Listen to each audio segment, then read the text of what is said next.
Bem-vindos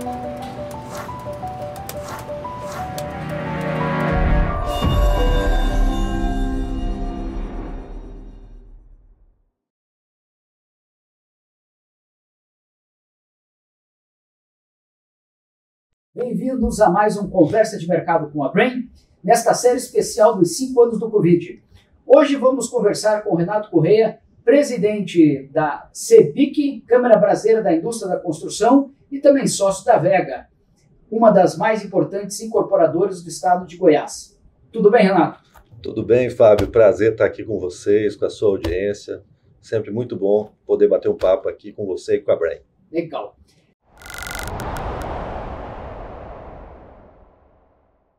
Renato, lá no começo de 2020, você ainda não era o presidente da CEBIC, mas você já era um dos VPs da CEBIC, representante da região centro-oeste, viveu intensamente o início ali das discussões de como que o setor enfrentou esse desconhecido que foi a pandemia, né, da Covid. E você também viveu na pele de empresário, né, como um dos sócios da Vega. E a gente tem começado aqui essa nossa entrevista, que tem 3 atos. O primeiro ato é justamente enfrentando o desconhecido. Quando que você percebeu que nós íamos enfrentar alguma coisa que era realmente grave, que não era só algo da televisão, que estava aparecendo primeiro na China, depois lá na Itália, e que isso ia nos pegar de frente aqui? Fábio, a preocupação ela veio desde as primeiras notícias, não da dimensão que ocorreu, mas uma preocupação.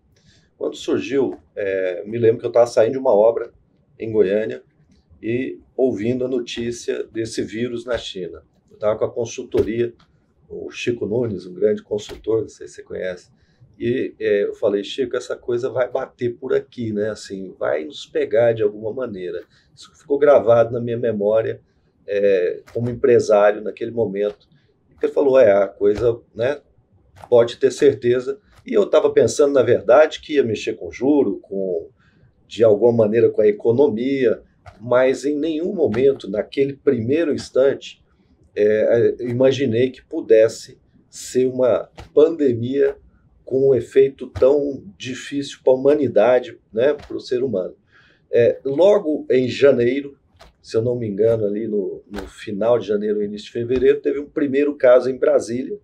Eu acho que foi o primeiro detectado, pelo menos que eu tive notícia.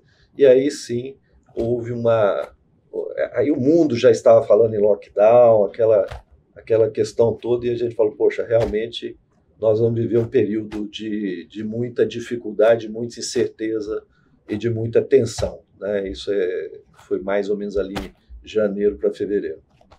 E quando nós adentramos daí em março, que foi quando as discussões de lockdown se aprofundaram, a Europa já estava vivendo um lockdown, e as discussões aqui no Brasil se acentuaram.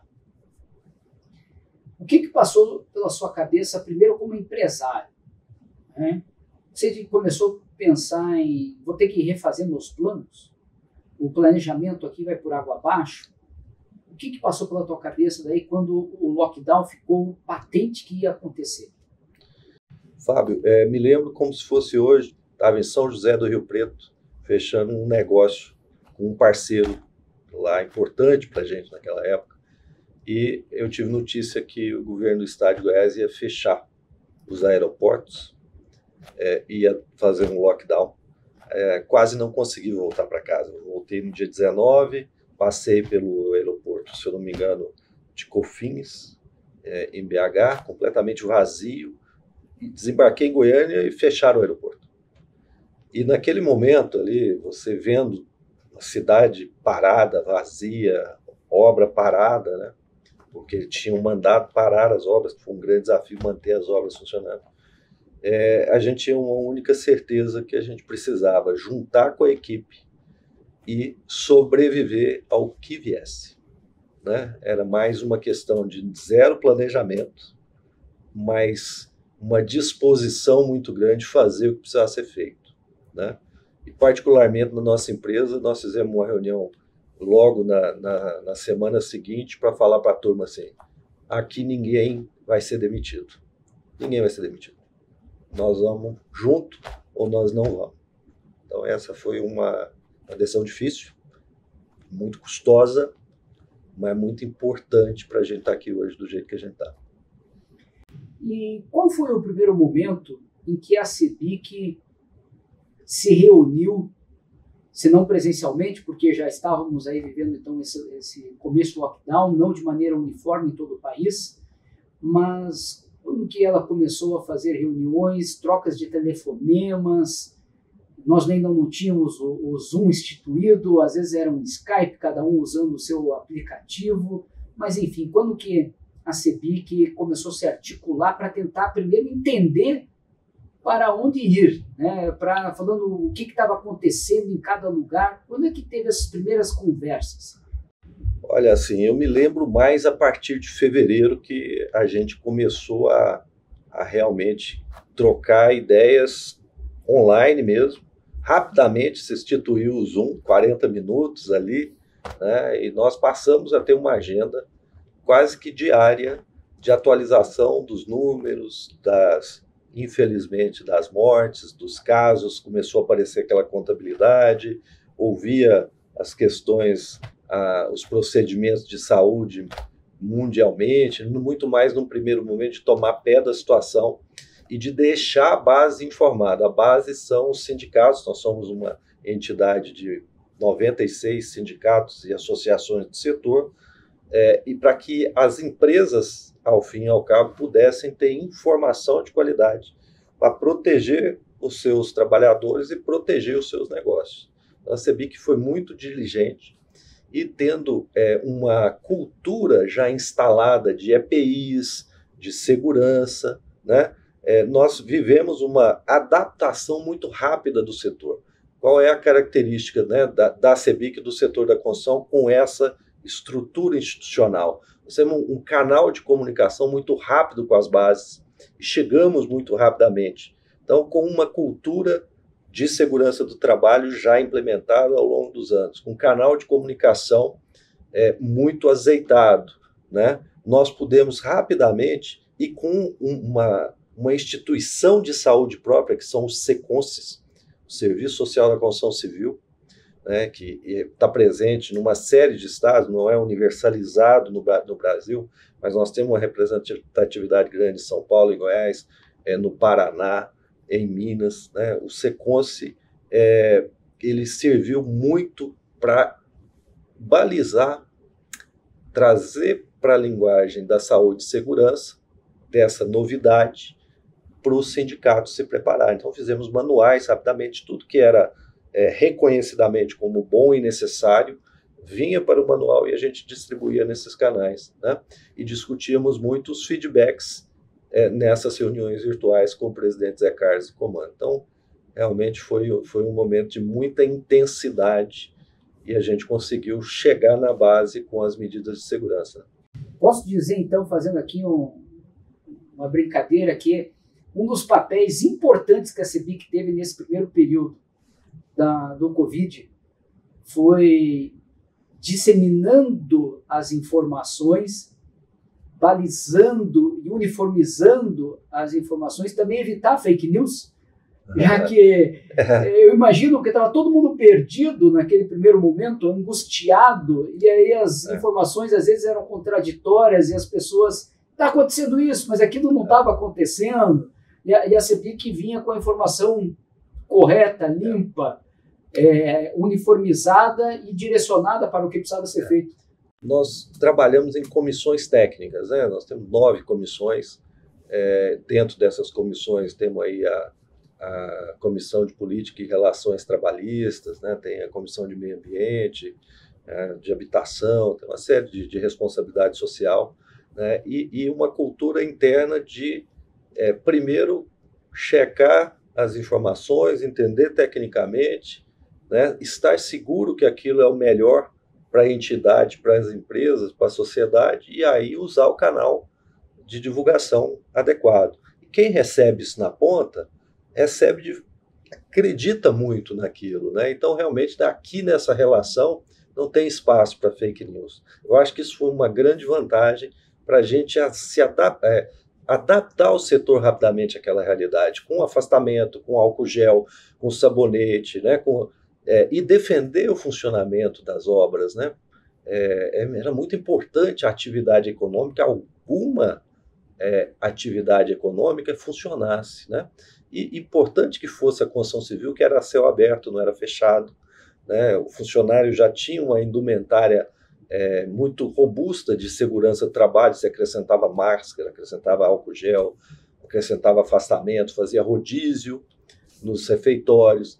O grande risco passou a ser o transporte para casa, também adaptando quem pudesse vir de moto, né? E o ambiente em casa, porque o lockdown que jogava as pessoas para dentro de casa, muitas vezes ela ficava sem a informação que a gente podia dar no trabalho e às vezes confinado com muitas pessoas por muito tempo em ambientes muitas vezes não qualificados. Então a gente passou também a fornecer kits de higiene pessoal, instrução para a família através desses canais. Então, o que a gente viu de dificuldade, a gente viu também de muita solidariedade e engajamento para que a gente pudesse atravessar essa fase. Presidente, você comentou uma das coisas mais importantes, uma das conquistas mais importantes, né, do setor durante a pandemia, que foi a manutenção das obras abertas em praticamente todo o país, por praticamente todo o período. Eu conversei com muitos empresários, né, e todos são unânimes em dizer que este foi um fator fundamental para a sobrevivência das empresas de construção e incorporação. Foi muito mais importante do que o plantão de vendas, porque eles aprenderam a vender online, aprenderam a fazer lançamento online. Mas não tem como construir online e nem como construir pela internet, né? Qual foi a articulação da CEBIC no convencimento das autoridades públicas da importância de ser um serviço essencial à construção? Eu acho que baseado, primeiro, em dados técnicos, levantado para essa área de saúde do SECONSE, né, com base na legislação trabalhista também, em todas as orientações da Organização Mundial de Saúde, do Ministério da Saúde, e demonstrando às autoridades que era melhor o trabalhador estar no canteiro, assistido, ao ar livre, com todos os cuidados necessários, do que estar em casa, num ambiente onde ele não tinha acesso à informação e não tinha as condições, muitas vezes ambientais, mais seguras do que do próprio canteiro.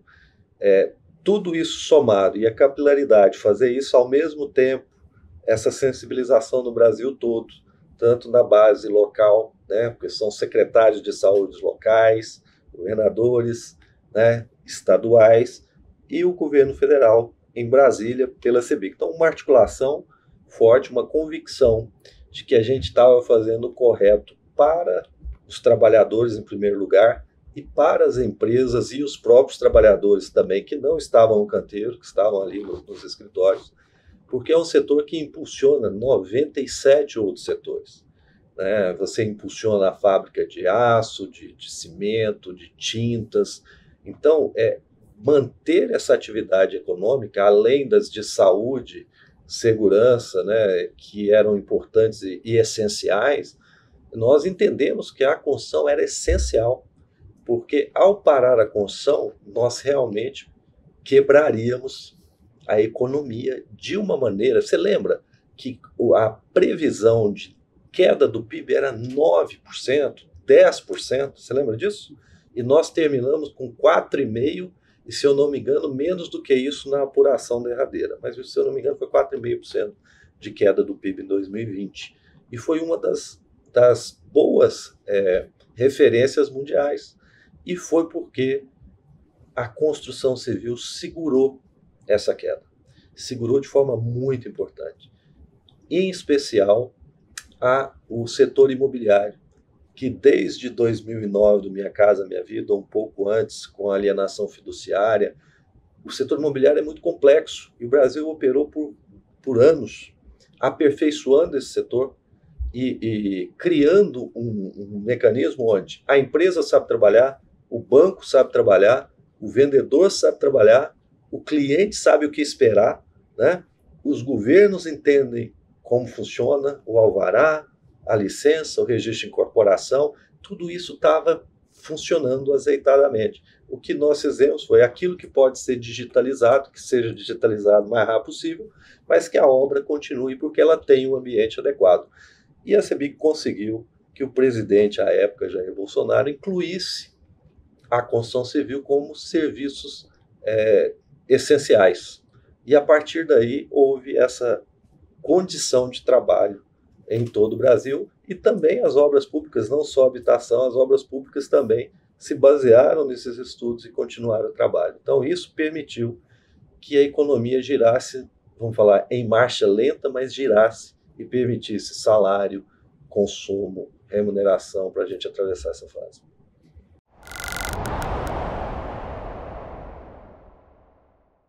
Você comentou, então, presidente, dessa questão, né, da surpresa positiva que o setor contribuiu para que a queda do PIB não fosse tão forte.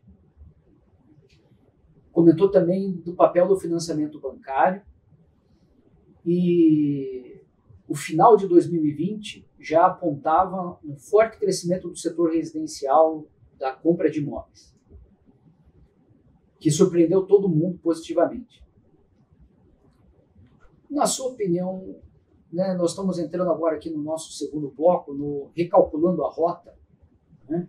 Então nós tivemos esses primeiros meses de pandemia em que de adaptação, né? E gostei de como você colocou, que não foi um super replanejamento no início, né? Você juntou o time e vamos juntos e vamos, na medida em que as coisas forem acontecendo, a gente vai se adaptando, né? E aí, de repente, as coisas começaram a crescer e o mercado começou a mudar. Quais foram os fatores que, na tua opinião, fizeram o consumidor, de repente, começar a comprar um monte de imóvel? Quando ninguém imaginava isso. De repente, falou, nossa, mas está todo mundo comprando imóvel, às vezes pela internet, porque o plantão está fechado. O que aconteceu?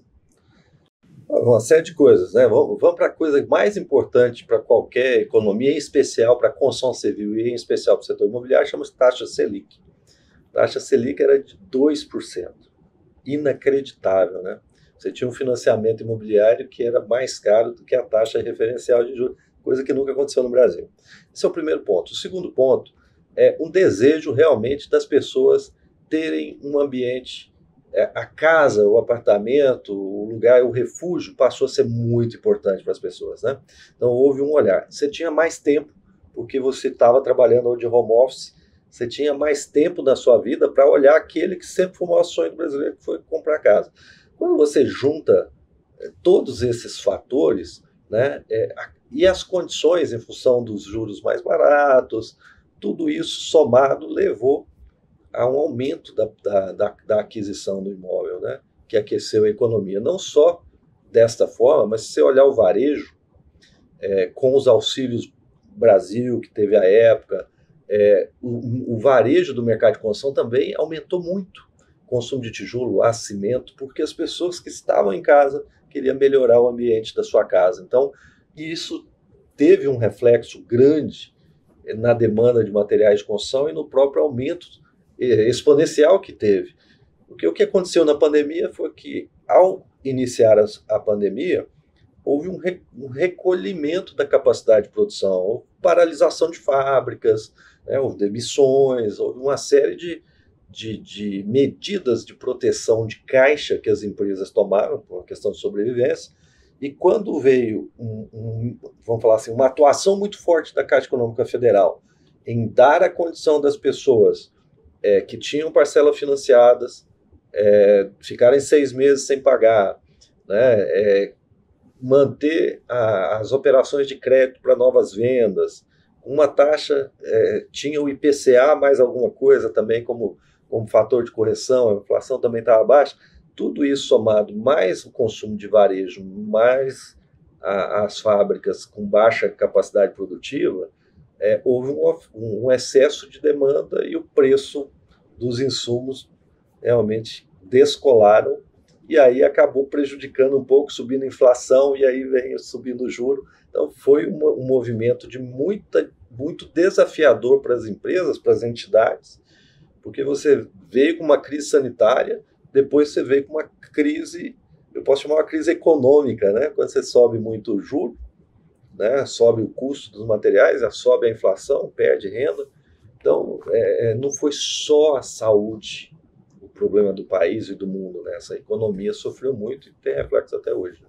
Podemos dizer, então, que depois do primeiro ano, ou dos primeiros 8 meses ali em especial, que o maior problema foi se adaptar às questões de saúde, ao novo jeito de trabalhar, boa parte dos funcionários em home office, já entendendo como é que ia adaptar os trabalhadores nas obras, com mais proteção ao trabalho em obra, já aprendendo a como fazer lançamento online, atendendo os clientes com hora agendada nos plantões. O grande desafio que o setor passou a ter foi o custo de obra.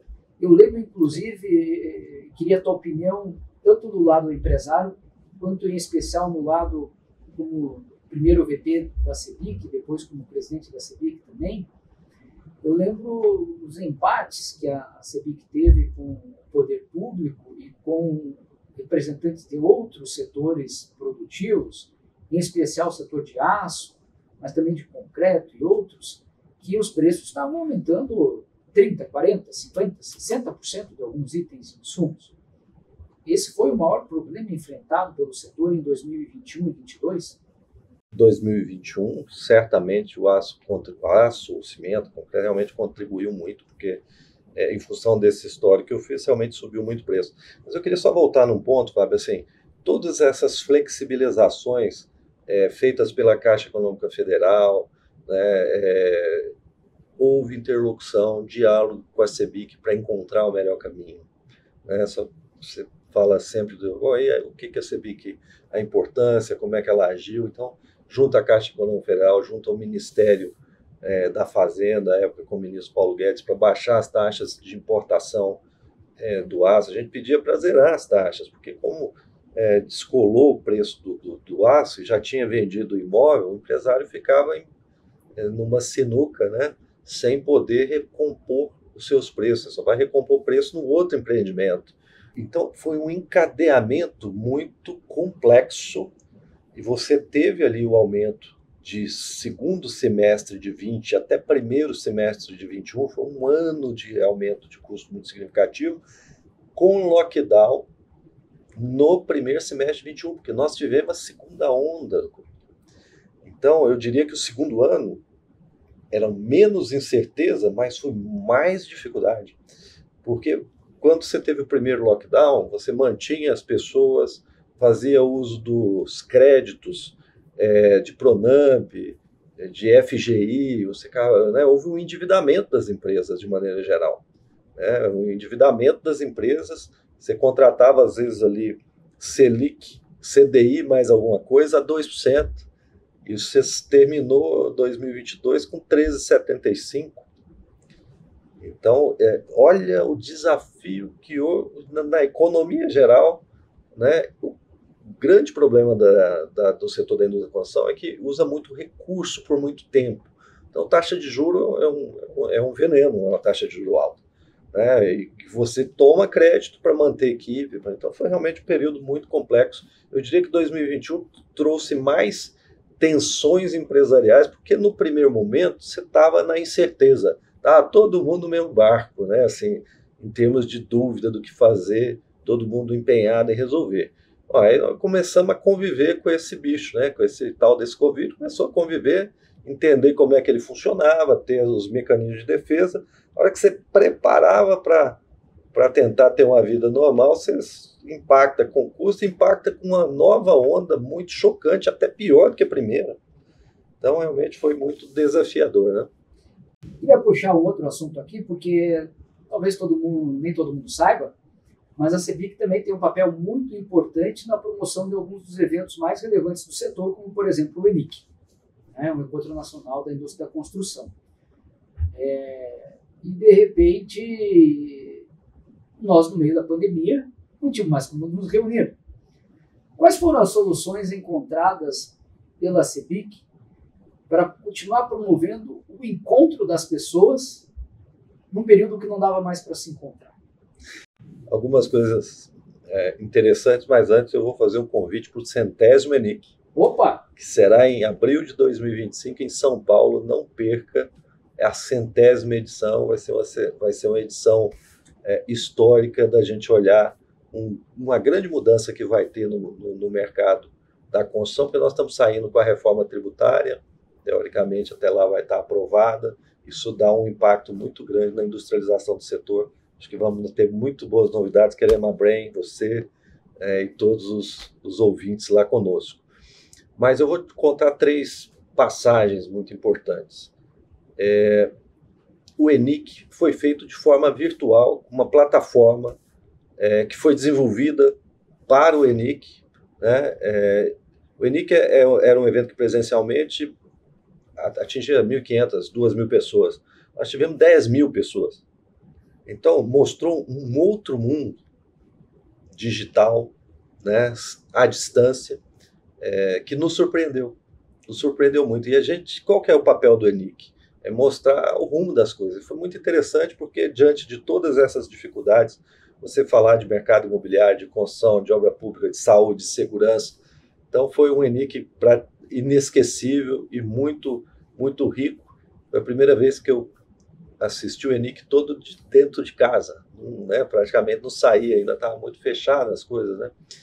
Um segundo momento importante de você entender o que é a CEBIC foi o happy hour que o presidente Zé Carlos convocou todo mundo sábado, 5 horas da tarde, para bater papo o Brasil inteiro e tomar um vinho. A gente tomava vinho de dentro de casa. Então isso traz pelo menos a gente resgatava aqueles encontros que a gente tinha ali naquele momento. Isso durou praticamente 1 ano, até o momento que os cônjuges começaram a falar: poxa, isso está demorando demais, vocês estão chegando, vocês não param de conversar até 9 horas da noite? Então estava atrapalhando, aí nós acabou encerrando esse episódio. Né?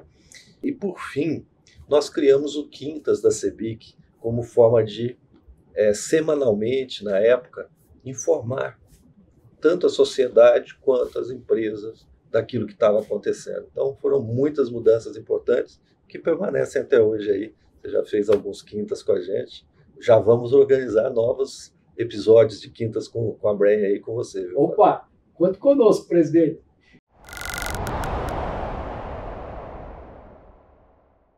Bom, nós vamos entrar no nosso terceiro e último ato aqui, que é o Arquitetando o Futuro, né?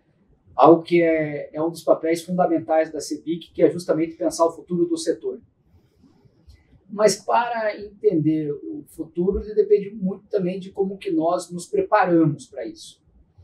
E eu tenho feito aqui uma pergunta para todo mundo que está passando por essa série do Covid, dos 5 anos do Covid, que se você tiver com um netinho ou uma neta daqui a 10 anos ou 15 anos, e ele vier falando: vô, quero um conselho para você que viveu aquela época lá do Covid.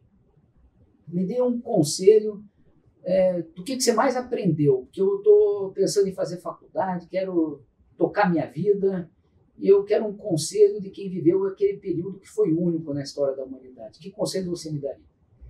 Sabe, eu acho que a humanidade tem aprendido isso, sabe?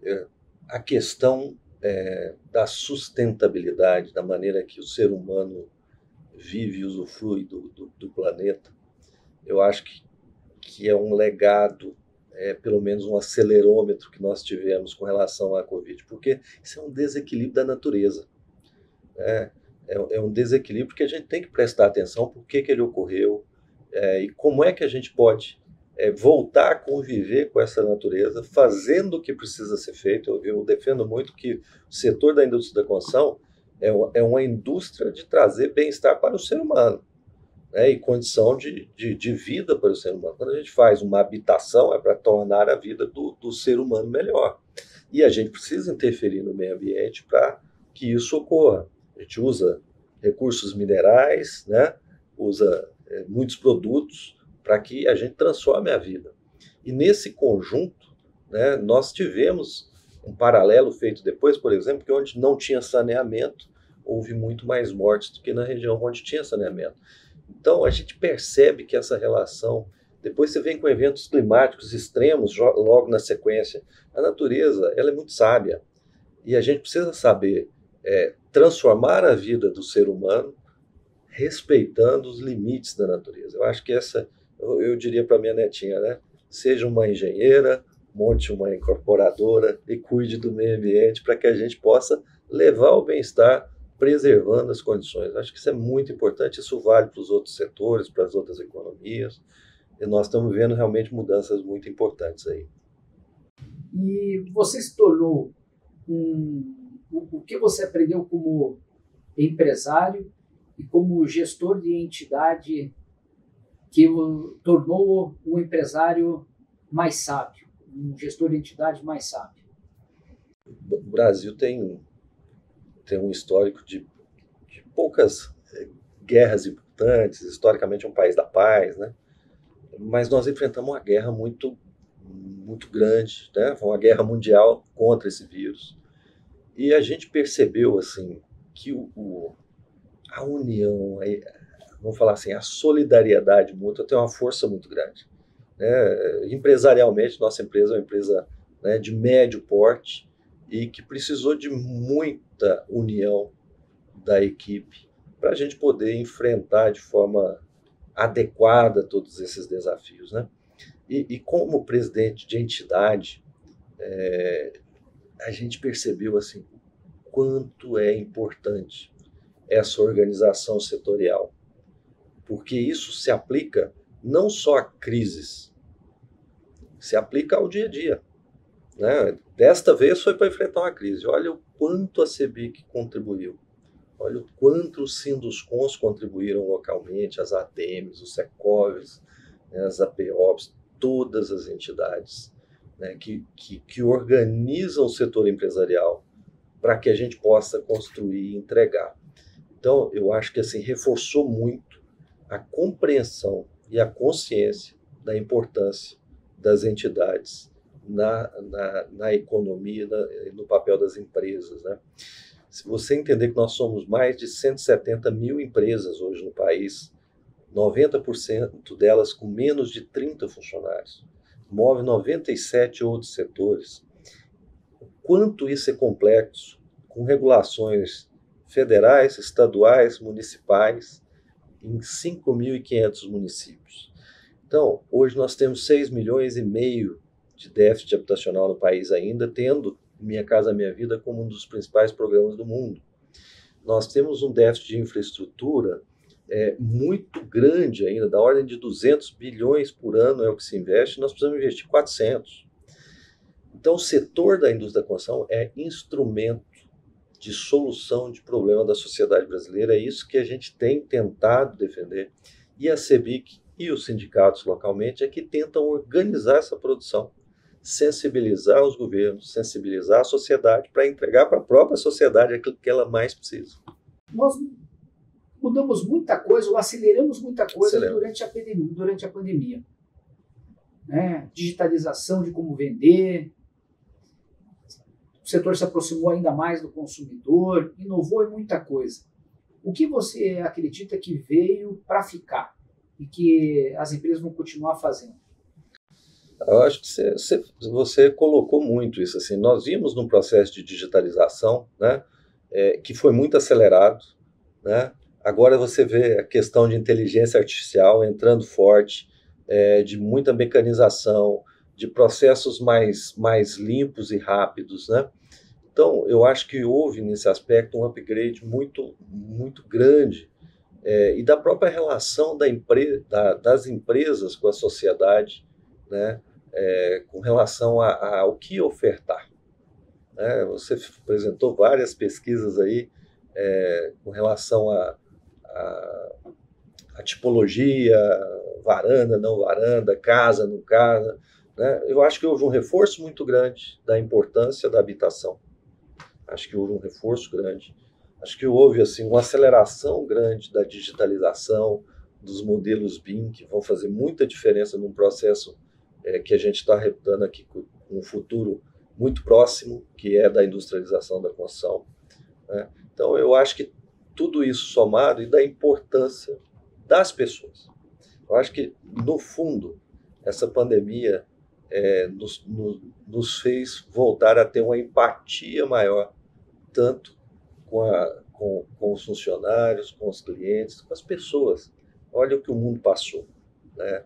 Então, eu acho que hoje nós somos mais sensíveis a esse olhar para o próximo, né? Eu acho que é isso que eu estou entendendo que vai ficar. Para tentar ser mais objetivo como empresário, nós passamos a olhar o cliente com mais profundidade. Eu acho que isso é um legado. Você falou em empatia com as pessoas, né? E olhar o cliente com mais cuidado, que é um legado. E se a gente pensar no papel do mercado imobiliário, no papel da produção de uma casa, em um outro momento você também falou muito bem que é o sonho maior do brasileiro, é o imóvel próprio, né? A gente sabe que tem gente por aí que diz que as pessoas não querem mais imóvel, mas a gente sabe que isso é uma grande bobagem, né, presidente? O que as pessoas mais buscam é felicidade, é bem-estar, é viver bem. Qual é o papel do mercado imobiliário para as pessoas viverem bem? Eu fico imaginando como é que a gente tem uma educação de qualidade sem um local de estudo na casa de forma adequada, por exemplo. Como é que a gente tem saúde de qualidade se a minha casa é insalubre? Como é que eu tenho uma segurança se a minha casa não oferece segurança, né? Então, o papel, cara, da construção civil e da habitação na vida das pessoas é fenomenal.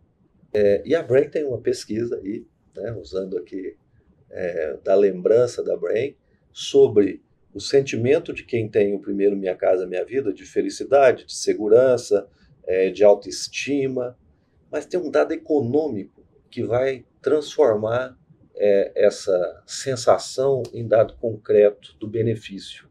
Quando o cidadão financia, a renda dele dá para pagar em 35 anos. Ele mal consegue financiar em 30, 35 anos. A renda dele dá para aquilo.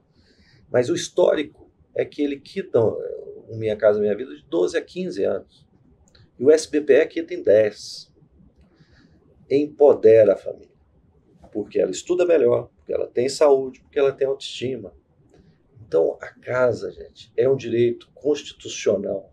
Não é à toa. O que está faltando para a gente complementar isso é fonte de recurso segura. Nós temos no Brasil, que eu chamo de uma jabuticaba de ouro, que é o FGTS, que foi criado para preservar a segurança do trabalhador na demissão e financiar o mercado de habitação de interesse social. E quando a gente vê tantas saques extraordinários, empréstimos consignados, beneficiando só o sistema bancário, a gente fica muito cioso daquilo e brigando junto aos governos, ao legislativo, a todo mundo, para que preserve as origens do FGTS, porque ele traz conforto, segurança e saúde para a família brasileira. E se o papel do mercado imobiliário é trazer justamente conforto, saúde e segurança para a família brasileira, qual é o papel da CEBIC em dar sustentabilidade e contribuir nesse papel do mercado imobiliário? A CEBIC, ela trabalha em duas frentes: melhoria do ambiente de negócio e atração de investimento, para que a gente possa atender a sociedade brasileira em habitação e infraestrutura. É muito simples explicar o trabalho nosso.